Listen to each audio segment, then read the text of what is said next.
10 lapad na ayuda guys. Totoo ito, 10 lapad na ayuda mula October 1. Ayan guys.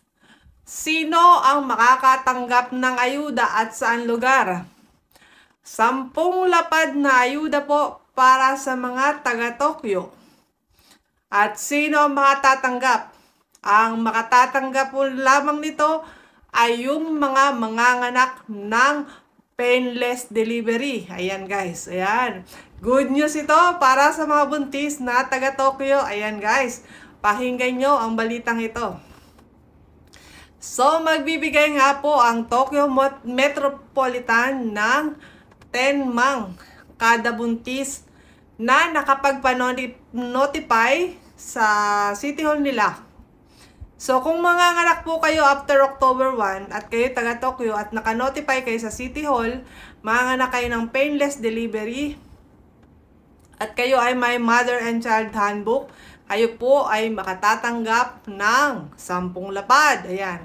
Bakit nga daw nila ginagawa ito? Dahil nga raw, medyo magastos din daw ang panganganak ng painless delivery. So, ngayon ko lang din ito narinig dito sa Japan. Meron pala noon, painless delivery. Yun pala yung, teka lang, nag-research ako dyan eh. Kasi ayoko na, yun pala yung painless delivery, ayun yung dumadaan pa rin sa puwerta. Pero, nilalagyan ng anesthesia dito sa may likod para mabawala daw yung contraction o yung pananakit kapag nanganganak. Hindi ko kasi naranasan guys kasi ako ay CS. Iba yung CS section at iba pa rin pala itong painless delivery. Ngayon ko lang ito nalaman. Mag-comment nga po kayo kung tama nga po ba ang sinasabi ko. Ayan. So, itong painless delivery, yung nanay ay gising at normal na magdi-deliver ng anak. Pero, hindi makakaranas ng sakit. So, meron palang ganito dito sa Japan. At ngayon ko lang nalaman.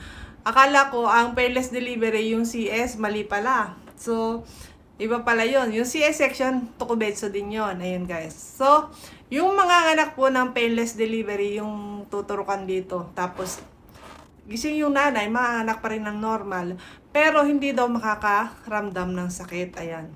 So, mag-comment nga po yung nakapanganak ng ganito na painless delivery. Ano pong pakiramdam? Ayan. So, kayo pong mga manganganak ng painless delivery ay makakatanggap po ng 10 lapad po. Mula po yan ngayong October 1, 2025.